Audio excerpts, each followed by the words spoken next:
My boyfriend said I was being dramatic about his female best friend, until I showed him the text where she said she's just waiting for us to break up. For 6 months, I'd been trying to explain that Veronica made me uncomfortable. The way she'd text him at 2 a.m. about nothing. How she'd touch his arm and call him by a nickname only she used. The Instagram stories she'd post from his apartment when I wasn't there. "You're being insecure," Liam would say. "We've been friends since high school." It's not like that. I believed him. I wanted to believe him. Then my phone died during a work conference and I borrowed Liam's to call my mom. That's when I saw it. A notification from Veronica that made my stomach drop. "Day 187 of watching you waste your time. She's not gonna last." They never do. My hands shook as I opened their message thread. Months of conversations I'd never seen. Her complaining about me. Him defending me, but weakly. Her sending photos of herself in outfits. Asking his opinion. Him responding with heart emojis I'd thought were reserved for me. But the worst part was from 3 weeks ago. "Veronica, you know you're going to marry me eventually, right? We're inevitable." Liam, "Stop. I'm with her now." Veronica, "For now, but I'm patient. I've waited this long." He'd never told me about that message. Never mentioned that his best friend was openly declaring her intention to replace me. When Liam came home that evening, I handed him his phone with the messages open. "I can explain," he started. "Explain what?" I asked, surprisingly calm. "That your best friend thinks you two are endgame? That she's counting down the days until we break up?" His face went pale. "It's not like that. She's just going through a breakup. She's emotional." "This is from 6 months ago," I said. "Her breakup was last month." He had no response to that. I spent the next week at my sister's place, thinking Liam would realize how toxic Veronica was. Instead, he sent me paragraphs about how I was overreacting, how I was trying to isolate him from his friends. Then Veronica posted a photo. Her and Liam at the restaurant where we'd had our first date. Caption, "Some traditions are worth keeping." I blocked them both. 2 months later, I was rebuilding. New apartment, new routines, new confidence. I'd started seeing someone casual, nothing serious, just testing the waters again. That's when my sister called. "You need to see this," she said, her voice strained. She sent me a link to a wedding website. Liam and Veronica's wedding website. The date was set for 6 months out. Their love story section claimed they'd been secretly in love for years, but timing was never right until recently. I felt sick. Then I felt angry. Then I felt something else entirely. Because buried in their photo gallery was a picture that made everything click into place. Liam and Veronica at a restaurant, dated 8 months ago. 2 months before Liam and I even started dating. I zoomed in on the background. There was a ring box on the table. My sister's voice pulled me back. "There's more. Check your email. Someone sent you something." In my inbox was a message from an unknown sender. No name, just a subject line. "You deserved to know the truth." Attached were screenshots. Dozens of them. Messages between Liam and Veronica going back 2 years, planning how he'd date other girls to make her jealous, discussing their timeline for getting back together, referring to me and his other ex-girlfriends as placeholders. But the last screenshot was dated yesterday. Veronica to Liam. "I told you the revenge plan would work perfectly." She never suspected we staged that text for her to find. My phone buzzed. A new message from the unknown sender. "We need to talk. I'm ex-girlfriend number 3, and I think they did this to all of us." I stared at the message for a full minute before my fingers started working again. "Who is this?" I typed back. The response came immediately. "Coffee tomorrow? 10 a.m. at Riverside Cafe? I promise I'm not crazy, but we need to compare notes before their wedding happens." My sister was reading over my shoulder. "Don't go alone." "I won't," I said. But something in my chest had shifted from confusion to cold,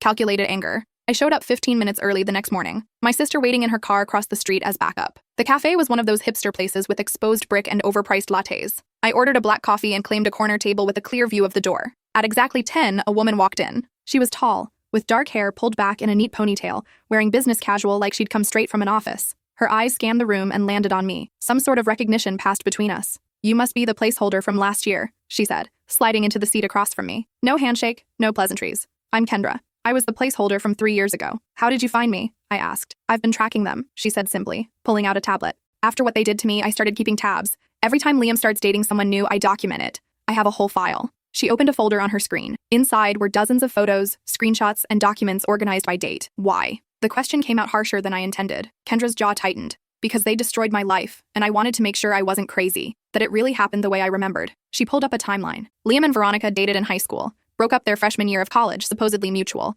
but they never really stopped. They'd date other people, but always keep each other as the backup plan. The best friend thing was a cover. I leaned forward. "So why the games? Why not just be together?" "Because Veronica has abandonment issues from her parents' divorce," Kendra said, "and Liam has a savior complex. They're addicted to the drama of breaking up and getting back together." But somewhere along the way, it turned into a sick competition. She scrolled through messages. They started making bets. Who could date someone longer before the other got jealous enough to sabotage it? Who could make their placeholder fall harder before the inevitable breakup? They keep score. My stomach turned. That's insane. That's not even the worst part. Kendra pulled up a spreadsheet. They document everything. How long each relationship lasts. How devastated each girl is when it ends. They've been doing this for 6 years. "You're number 7. 7? I whispered. "There's me. There's you. There are 5 others in between." She showed me a list of names, dates, and what she called emotional damage scores that Liam and Veronica had assigned to each breakup. I pushed back from the table, feeling sick. "How do you know all this?" Because after Liam dumped me, I broke into Veronica's cloud storage, Kendra said flatly. I'm a cybersecurity analyst. It's what I do. And before you judge me, understand that these two people convinced me I was mentally unstable.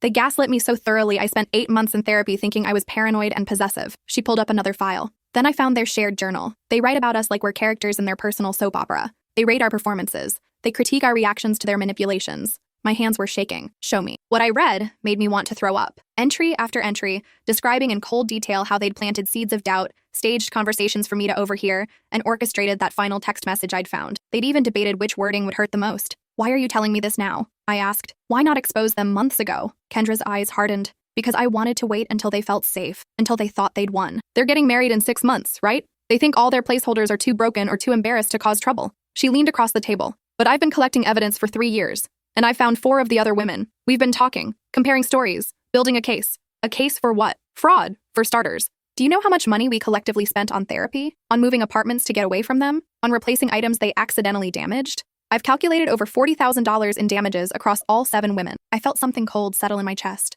You want to sue them. I want to destroy them, Kendra corrected. The way they destroyed us. But legally, professionally, socially, I want everyone they know to see exactly what they are. She pulled up a group chat. The others are waiting to meet you. We need all 7 to make this work. Will you help us? I thought about the last 8 months. The sleepless nights, the panic attacks, the way I'd questioned my own instincts and sanity, the way Liam had made me feel like I was the problem. What's the plan? Kendra smiled. And it wasn't a nice smile. We crashed their wedding, but not the way you're thinking. The next meeting happened 3 days later in a private room at a law library. Kendra had rented it under her firm's account. When I walked in, 4 other women were already there. They all looked at me the way I probably looked at them. Recognition mixed with sympathy, mixed with anger. Okay, Kendra said, pulling up a presentation on the room's screen. Let's introduce ourselves properly. I'm Kendra, placeholder 3. I dated Liam for 8 months 2 years ago. A blonde woman with glasses spoke next. I'm Whitney, placeholder 1. I dated him for 6 months 4 years ago. I was a sophomore in college. He was my first serious boyfriend. Placeholder 2, said a woman with a short pixie cut. Britt, 7 months 3 years ago. I moved to a different state to get away from the harassment. Placeholder 4, said a quiet brunette.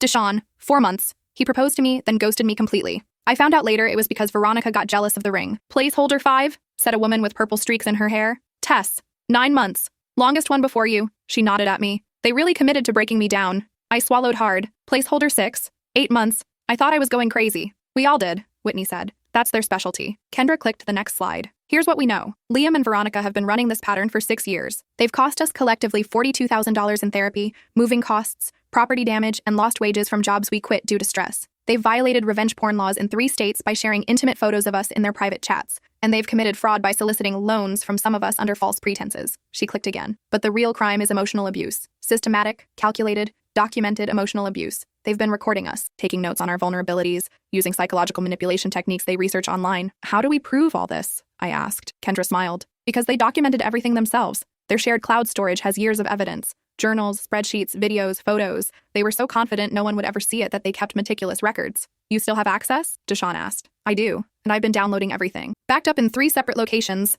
Encrypted, time-stamped, verified. Britt leaned forward. So what's the plan? We have multiple objectives, Kendra said. 1, we want financial restitution. 2, we want public exposure so they can't do this to anyone else. 3, we want them to feel a fraction of what we felt. She pulled up a new slide showing a timeline. The wedding is in 5.5 months. Here's what we do. We let them think they won. We don't contact them. We don't leave reviews or make social media posts. We stay completely silent. Why? Tess asked. Because they're watching, Kendra said. Veronica still monitors our social media. Liam has burner accounts that friend our friends. They're waiting for us to act out so they can play the victim. So we go dark. We let them relax. She clicked to the next slide. Meanwhile, we build our case. We compile evidence. We contact a lawyer who specializes in emotional distress lawsuits. We document everything in a format that will hold up in court. And then? I asked. Then, 2 weeks before the wedding, when they've sent out invitations and paid all their deposits, when their families and friends are all invested, we file a lawsuit. A detailed, specific, publicly filed lawsuit that names both of them and includes enough evidence in the filing that anyone who searches their names will find it. Whitney's eyes widened. Their employers will see it. Their wedding guests will see it, Britt added. The wedding vendors will see it, Deshawn said. Everyone will see it, Kendra confirmed. And the beauty is, it's all true, documented, provable. They can't claim we're crazy ex-girlfriends because there are 7 of us telling the same story. What about criminal charges? I asked. Harder to prove, Kendra admitted. But the civil suit will be devastating enough. Liam works in finance. A lawsuit alleging fraud and emotional abuse will destroy his career. Veronica's in HR. Her entire job is handling workplace misconduct. She'll be unhireable. Tess was nodding. And the wedding? Will probably get canceled, Kendra said. Once their families see the lawsuit, once their friends start asking questions, once the vendors realize they're hosting an event for people accused of systematic abuse. But we're not stopping there, Kendra continued. We're also creating a comprehensive document, a PDF file that details everything with screenshots, timelines, and testimonials from all of us. We're going to email it to every single wedding guest 2 days before the ceremony. The room went quiet. Is that legal? Whitney asked. Perfectly legal, Kendra said. It's the truth. We have proof. We're not making threats or spreading lies. We're informing people about who they're celebrating. I felt my hands curl into fists. Count me in. One by one, the others agreed. Good, Kendra said. Because we have a lot of work to do, and we need to be smart about this. No emotional outbursts. No drunk texts. No social media posts. We treat this like the legal case it is. She handed out folders. These are your assignments. Whitney, you're documenting financial damages. Britt, you're compiling the timeline. Deshawn, you're organizing the screenshots and messages. Tess, you're handling victim statements. And you, she looked at me, you're going to help me build the psychological profile showing their pattern of behavior. What about placeholder 7? I asked. Kendra's expression darkened. There isn't one. You were the last. After you, Liam and Veronica decided they'd proven their point and set their wedding date. You were the final game before they settled down. Lucky me, I said bitterly. Actually, yes, Kendra said. Because you're the one who can testify to their current state of mind. You can confirm they're still together, still planning the wedding, still acting like nothing happened. Your testimony is crucial. She stood up. Everyone understand their assignments? We meet again in 2 weeks. Same place, same time. Until then, complete radio silence about this. No texts about it, no emails, no social media. We keep this airtight. As we filed out, Whitney caught my arm. Hey, I know this is overwhelming, but I just want you to know, you're not alone anymore. What they did to you, to all of us, it wasn't okay. And we're going to make sure they face consequences. I nodded, not trusting my voice. In the parking lot, my sister was waiting in her car, engine running. Well, she asked as I got in. We're going to destroy them, I said. She studied my face for a moment, then nodded and put the car in drive. The next 2 weeks were a blur of documents and memories I'd tried to forget. Every night after work, I'd sit at my kitchen table with my laptop, pulling up old text messages, emails, and photos, building a timeline of manipulation. I documented the time Liam accidentally liked an Instagram photo of Veronica in a bikini, then told me I was overreacting when I mentioned it. The time he canceled our anniversary dinner because Veronica was having a crisis, then posted photos the next day of them at a concert together. The time Veronica showed up at my apartment unannounced and let herself in with Liam's key, claiming she needed to grab something he'd left there. Every gaslighting conversation. Every time he'd made me feel jealous and possessive for having completely reasonable boundaries. Every time he defended Veronica while making me feel like the problem. I pulled bank statements showing the money I'd lent him for emergencies that he never repaid. I found emails where he'd promised to pay me back, then later claimed he didn't remember borrowing anything. I screenshot the dating app where we'd met, where his profile claimed he was looking for something serious and tired of games. The more I documented, the angrier I got. Not the hot, explosive anger of betrayal, but cold, calculated fury that sharpened my focus. I started sleeping better. Having a purpose, a plan, was therapeutic in a way months of actual therapy hadn't been. My sister noticed. You seem different, she said one night over takeout. I feel different, I admitted. I spent so long thinking something was wrong with me, wondering if I was too jealous, too insecure, too demanding. Now I know it was all part of their game, and that clarity is powerful. Just don't let revenge consume you, she warned. It's not revenge, I said. It's justice. There's a difference. The second meeting came quickly. All 7 of us reconvened in the law library, folders thick with evidence. Kendra started the meeting by pulling up a video on the screen. Before we share our findings, I want you all to see something. I hacked into the camera system at Veronica's apartment last week. My stomach dropped. Is that legal? Questionable, Kendra admitted. Which is why this footage will never see the inside of a courtroom. But I needed you all to see this to understand what we're dealing with. She pressed play. The video showed Liam and Veronica in her living room, laptop open between them. On the screen was Whitney's LinkedIn profile. She's still single, Veronica said, laughing. 3 years later and still no relationship status update. We really did a number on her. She was too easy, Liam replied. Believed everything I said. Remember when I told her I was allergic to her perfume and she threw out her entire collection? They both laughed. Veronica scrolled to another profile. Mine. This one lasted longer, she said. I thought we might actually have competition. Please, Liam scoffed. She was desperate for validation. Classic daddy issues. Once I figured that out, it was over. Veronica kissed him. You're terrible. You love it. I do. But I'm glad we're done with the games. 7 placeholders is enough. Time to settle down and be boring. Never boring, Liam said. We'll just find new games to play. Kendra paused the video. The room was completely silent. Whitney was crying quietly. Britt's hands were balled into fists. Deshawn looked like she might be sick. I'm sorry you had to see that, Kendra said. But I needed you to understand. They don't feel guilty. They're not conflicted. They're proud of what they did. They see us as entertainment, as accomplishments. They're sociopaths, Tess said flatly. Maybe, Kendra said. Or maybe they're just cruel people who found each other. Either way, they need to face consequences. She pulled up a new presentation. Let's review what we have. Whitney, you're up first. Whitney wiped her eyes and pulled out a spreadsheet. Total financial damages across all 7 of us. $43,200. That includes therapy bills, moving costs, property damage, unreturned loans, and lost wages from jobs we quit due to stress. She clicked through receipts and bank statements, each one backed up with documentation. I have signed affidavits from 3 therapists confirming they treated us for symptoms consistent with emotional abuse and gaslighting. I have rental agreements showing 4 of us moved to different addresses within months of the breakup. And I have loan agreements and text messages showing money that was borrowed and never repaid. Excellent work, Kendra said. Britt, timeline? Britt pulled up a massive flowchart. I've mapped every relationship chronologically with key events. The patterns are identical across all 7 relationships. Each one follows the same playbook. Love bombing in month 1. Introduction to Veronica in month 2. Gradual isolation from friends and family in months 3 and 4. Escalating triangulation with Veronica in months 5 through 7. Then either an abrupt breakup or a slow fade. She zoomed in. But here's where it gets interesting. Look at the gaps between relationships. Each breakup is followed by a 6-week period where Liam and Veronica publicly reunite. They post couple photos, change their relationship status, do everything to make sure the ex-girlfriend sees they're together. Then, exactly 6 weeks later, they quietly remove the relationship posts and Liam starts dating someone new. It's a victory lap, I said quietly. Exactly. They want us to see them together. They want us to feel like we were replaced. It's part of the game. Deshawn went next, presenting hundreds of screenshots organized by theme, manipulation tactics, gaslighting phrases, triangulation attempts, boundary violations. The consistency is damning, she said. They use the exact same lines on all of us. You're being insecure. She's just a friend. I can't believe you'd ask me to choose, word for word, across 7 relationships. Tess presented our victim statements, powerful testimonials from each woman describing the emotional toll. Several of us had been diagnosed with anxiety or depression following the relationships. 2 had lost jobs. 1 had attempted suicide. The room felt heavy with shared trauma. Finally, Kendra and I presented the psychological profile. We'd worked with a forensic psychologist who'd reviewed all our evidence and written a detailed analysis of Liam and Veronica's pattern of behavior. The diagnosis was clear. Systematic emotional abuse with sociopathic tendencies, predatory relationship patterns, calculated manipulation, high likelihood of reoffending. This is enough to bury them, Kendra said. We have financial damages. We have pattern evidence. We have expert testimony. We have their own words documenting their actions. So what's next? I asked. Kendra pulled up a calendar. We have 4 months until the wedding. Here's the timeline. Month 1, we finalize all documentation and submit it to our lawyer. Month 2, we let the lawyer review everything and prepare the filing. Month 3, we do nothing. We wait. We let them think they're safe. And month 4, 2 weeks before the wedding, we file the lawsuit. 1 week before the wedding, we send the information packet to all wedding guests.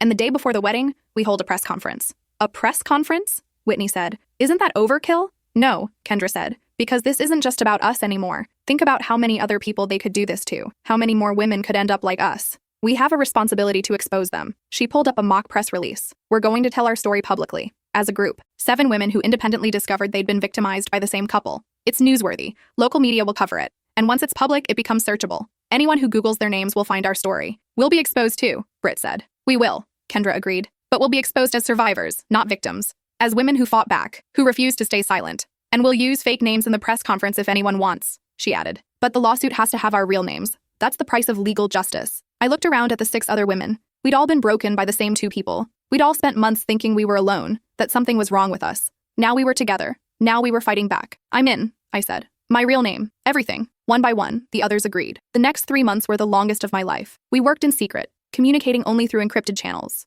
Our lawyer, a woman named Isabel who specialized in interpersonal abuse cases, was methodical and brilliant. This is one of the most well-documented cases I've ever seen, she told us at our first meeting. Most abuse victims don't have this kind of evidence. You've built an airtight case. She walked us through the legal strategy. We'd file a civil lawsuit alleging intentional infliction of emotional distress, fraud, and conspiracy to commit emotional harm. We'd name both Liam and Veronica as defendants. We'd seek compensatory and punitive damages. The beauty of a civil suit is the lower burden of proof, Isabel explained. We don't need beyond reasonable doubt. We just need preponderance of evidence. And you have that in spades. While Isabel prepared the legal filing, Kendra and I worked on the public-facing document, a comprehensive PDF that told our story in clear, factual language. Screenshots, timelines, expert analysis, and personal testimonials. We hired a private investigator to verify information and dig deeper into Liam and Veronica's background. What he found was chilling. They'd been doing this even longer than we thought. Before the 7 of us, there were 3 other women in high school and early college, 10 victims total over 8 years. The investigator also found that Liam had been fired from a previous job for inappropriate relationships with subordinates.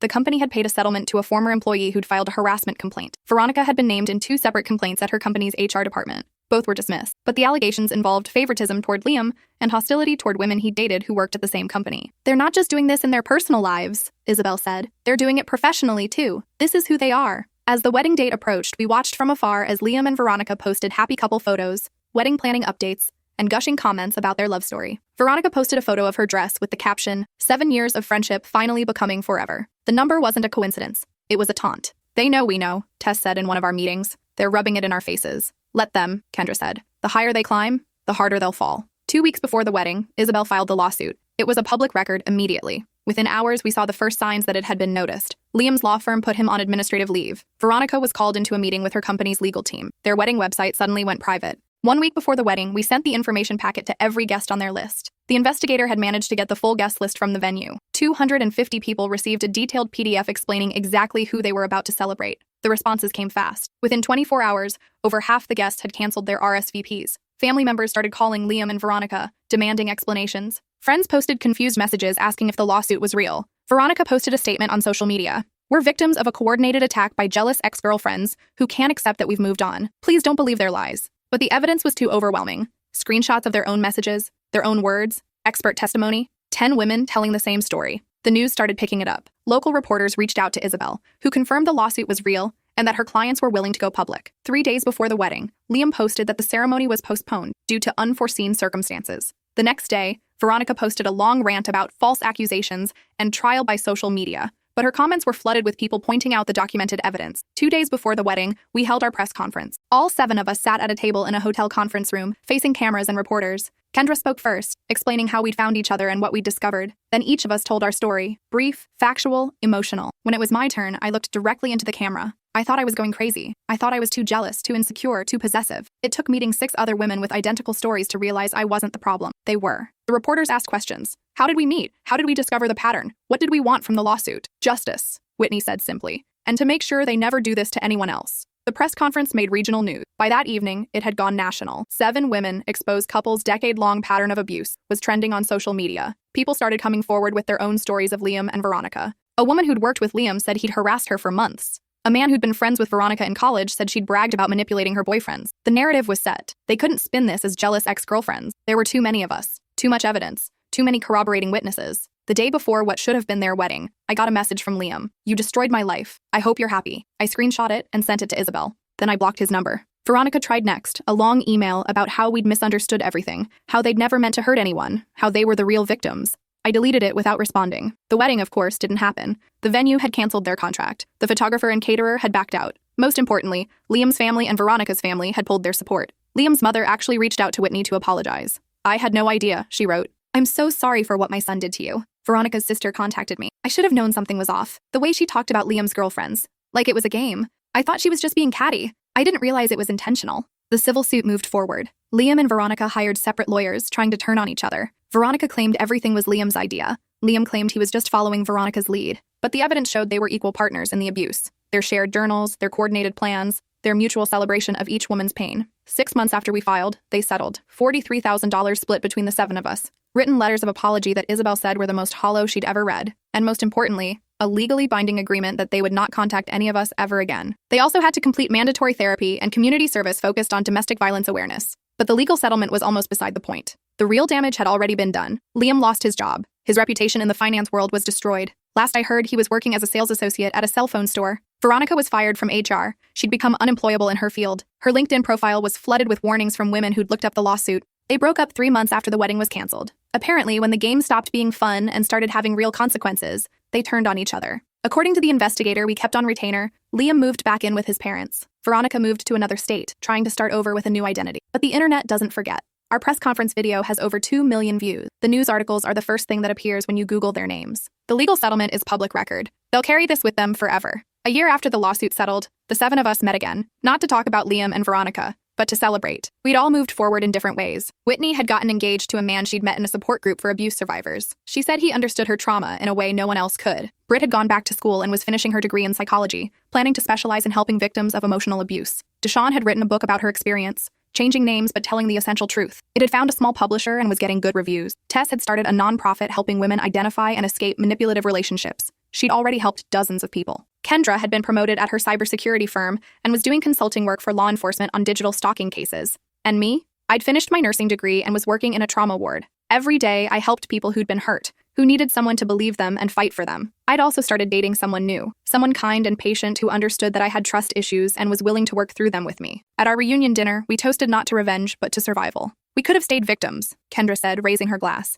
We could have let them break us permanently. Instead, we fought back. We found each other. We built something stronger than what they destroyed. To us, Whitney said. To survivors, I added. We clinked glasses, 7 women who'd been strangers a year ago, now bonded by shared trauma and shared triumph. Later that night, I checked social media one last time. Veronica had created a new profile under a slightly different name. She'd posted a vague status about starting over and leaving the past behind. I could have screenshot it, could have sent it to the others, Could have started the cycle of monitoring and documentation all over again. Instead, I blocked the profile and closed the app. They didn't deserve any more of my energy. They didn't deserve any more of my time. They'd taken enough. 18 months after the press conference, I got an unexpected message. It was from a woman I didn't know, asking if I was the person from the lawsuit against Liam and Veronica. My first instinct was to ignore it, but something made me respond. Yes, why? Her reply came quickly. I think he's doing it again. My friend started dating someone who matches his description. Same patterns, same manipulation tactics. I saw your press conference and recognized the behavior. My stomach dropped. I immediately forwarded the message to Kendra. She called me 5 minutes later.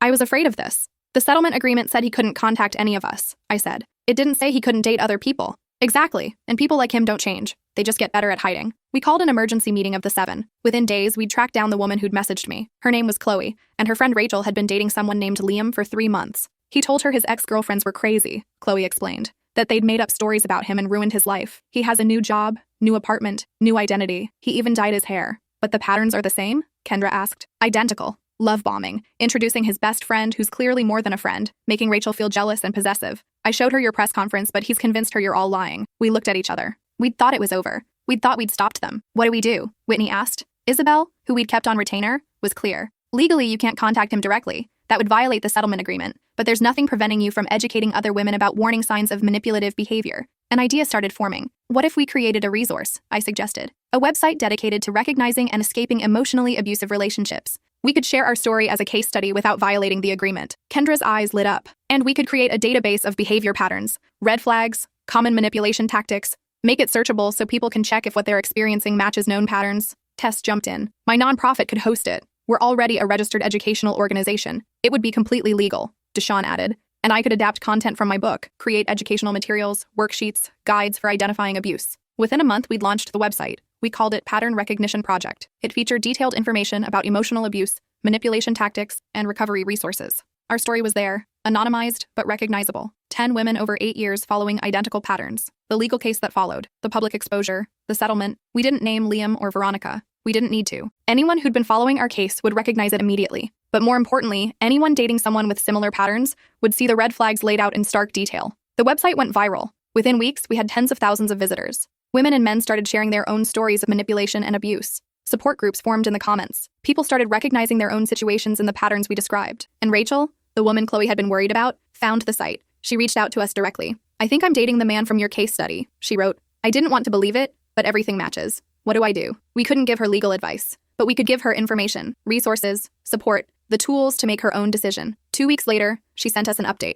I confronted him about the patterns. He tried to gaslight me, said I was being paranoid, but I'd documented everything like your site suggested. I showed him the evidence of his manipulation. He couldn't explain it away. She'd broken up with him. She'd warned his best friend, not Veronica, but someone new playing the same role. She'd posted her story anonymously on our site. And most importantly, she'd reported him to her local domestic violence organization, creating a record that would exist if he tried this with anyone else. Liam tried to threaten legal action against our website, claiming defamation. Isabel shot it down immediately, pointing out that we hadn't named him and that everything on the site was either factual or clearly labeled as opinion. He backed off, but not before his lawyer's letters confirmed what we'd suspected. He was still out there, still playing the same games, still hurting people. But now there was a record. Now there were resources. Now there was a community of people who'd been through it and could help others recognize the patterns. 3 years after the lawsuit, I was living a life I never thought I'd have. I'd been promoted to head nurse at the trauma ward. I was in a healthy relationship with someone who communicated openly and respected my boundaries. I'd bought a small house with a garden where I grew vegetables on weekends. I still had panic attacks sometimes. Still had moments where I questioned my judgment. Still had days where the anger at what they'd done tried to consume me. But I also had therapy. I had support. I had 6 other women who understood exactly what I'd been through. And I had purpose. The Pattern Recognition Project had grown beyond anything we'd imagined. We'd helped hundreds of people identify and escape abusive relationships. We'd trained domestic violence counselors. We'd created educational materials used in high schools and colleges. We'd turned our trauma into something meaningful. Veronica reached out once more, 3 years after the lawsuit. A short email from a new address. I'm sorry, it said. I know you won't believe me. I know I don't deserve forgiveness, but I've been in therapy for 2 years. Real therapy, not court-ordered. I've been diagnosed with several personality disorders I didn't even know I had. I'm working on myself. I'll never hurt anyone again. I sat with the email for a long time. Part of me wanted to respond, to ask questions, to know if she was really changed, but the bigger part of me knew it didn't matter. Her redemption wasn't my responsibility. Her healing wasn't my concern. I didn't owe her forgiveness or acknowledgement or anything at all. I deleted the email and went back to my life. 5 years after the lawsuit, Kendra called with news. Liam got arrested, she said. For what? Stalking, harassment, violation of a restraining order. Some woman he'd been dating filed charges after he broke into her apartment.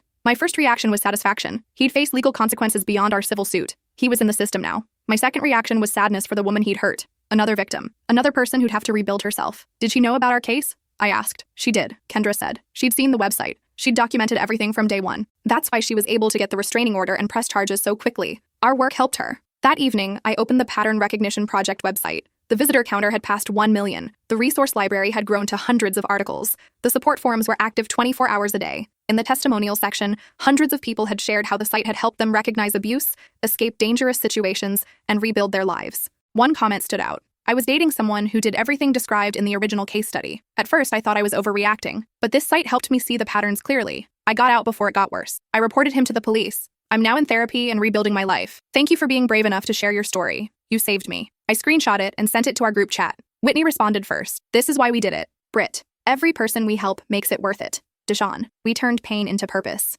Tess. We refused to stay victims. Kendra. We fought back. And me. We survived. 7 years after the lawsuit, I married my partner in a small ceremony surrounded by people who loved and supported me. The 6 other women from the case were there, not just as guests, but as chosen family. In my vows, I talked about trust, about how hard it had been to believe in people again after what happened, about how my partner had never once made me feel crazy for having boundaries, for needing reassurance, for taking things slowly. You gave me space to heal, I said, and you celebrated every step forward without pressuring me to move faster than I was ready for. That's what real love looks like. At the reception, my sister pulled me aside. Do you ever think about them? Sometimes, I admitted, but not the way I used to. Now when I think about Liam and Veronica, I don't feel anger or pain. I feel pity, I guess. They spent 8 years of their lives playing games and hurting people. They could have spent that time building something real. They wasted it. And what did you build? My sister asked. I looked around the room, my partner laughing with my friends. The 6 women who'd been strangers 8 years ago but were now some of my closest relationships. The career I'd built helping trauma survivors. The website that had helped thousands of people.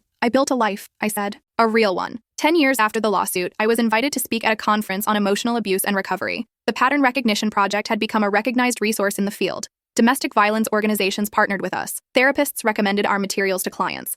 As I stood on stage, looking out at hundreds of faces, I thought about the woman I'd been a decade ago. Confused, gaslighting, convinced something was wrong with me. I want to talk about what comes after, I told the audience. Everyone focuses on recognizing abuse and escaping it. Those are crucial first steps. But what happens next? How do you rebuild trust? How do you learn to have healthy relationships? How do you forgive yourself for not seeing it sooner? I shared my story. Not just the abuse and the lawsuit, but what came after. The therapy, the setbacks, the moments of doubt, the gradual healing. Recovery isn't linear, I explained. Some days you feel strong and whole. Other days, a random trigger sends you spiraling. That's normal. That's part of the process. You don't have to be perfectly healed to move forward. During the Q&A, a young woman raised her hand. How do you know when you're ready to date again? I thought about my partner, about the patience and understanding it had taken to build our relationship. You start by learning to trust yourself again, I said. Not trusting that you'll never be hurt. That's impossible. But trusting that if something feels wrong, you'll listen to that feeling. Trusting that you can set boundaries and enforce them. Trusting that you deserve respect and honesty and real love. Another question. Do you ever regret going public? Making such a big deal out of it?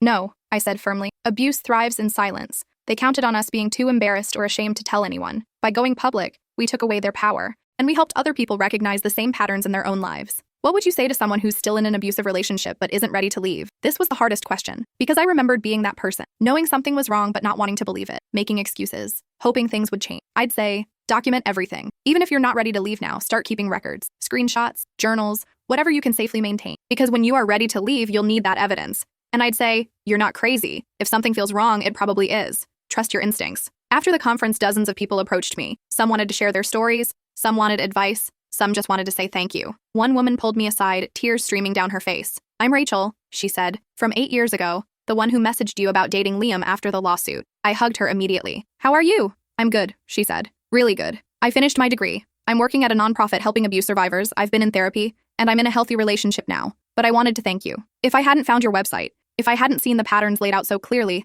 I don't know where I'd be now. You saved yourself, I told her. We just gave you the tools. You gave me hope, she corrected. You showed me that survivors can become more than their trauma, that we can fight back, that we can win. 15 years after the lawsuit, the Pattern Recognition Project celebrated its 10th anniversary. The original 7 of us reunited for a gala fundraiser. We'd all gone in different directions, but we came together for this. Whitney brought her husband and 2 kids. She was practicing family law now, specializing in protecting abuse victims in custody cases. Britt had her PhD in psychology and was running a research lab studying manipulation tactics in relationships. Deshawn had written 3 more books and was a sought-after speaker on abuse recovery. Tess's nonprofit had expanded to 5 states, with dozens of employees and thousands of clients served. Kendra was consulting for the FBI on cases involving digital stalking and harassment. And me? I'd written my own book about the experience, which had become required reading in several social work programs. I still worked at the hospital, but I also taught courses on recognizing and treating trauma in medical settings. At the gala, we presented the first annual Pattern Recognition Awards to people who'd done exceptional work in the field of abuse prevention and recovery. As I stood on stage with my 6 chosen sisters,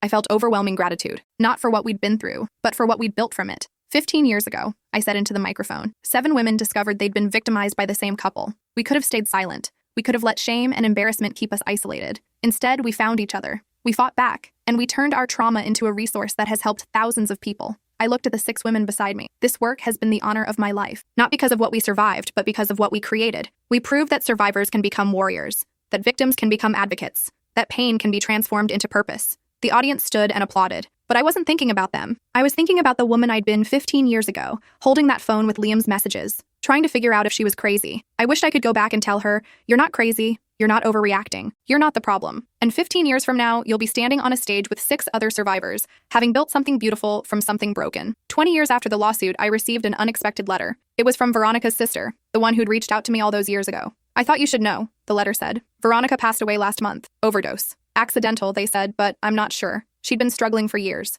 Never really recovered from everything that happened. Never forgave herself." The letter continued. "I know you don't owe her anything, but I wanted you to know that she did change in the end. She spent her last 5 years volunteering at women's shelters, helping abuse victims. She could never undo what she did to you and the others, but she tried to make amends in other ways." I sat with that information for a long time. I felt complicated. Not sad, exactly. Not satisfied either. Just a strange hollowness where anger used to live. I called Kendra. "Did you hear about Veronica?" "I did," she said. "How do you feel?" "I don't know. Relieved? Sad? Nothing? All of the above, probably. It's okay to have mixed feelings about it." "Do you think she really changed?" Kendra was quiet for a moment. "Does it matter? She's gone. Whether she found redemption or not doesn't change what she did to us, and it doesn't change what we built in response." She was right. Veronica's story was over. Ours continued. I never found out what happened to Liam. I heard through the grapevine that he'd moved overseas, trying to escape his reputation. Someone said he'd gotten married, divorced, married again. Someone else said he'd been arrested again, in another country, for similar behavior. But I didn't look him up, didn't check social media or Google his name. He wasn't worth my energy anymore. 25 years after the lawsuit, I retired from nursing. My partner and I moved to a small coastal town where I spent my days gardening,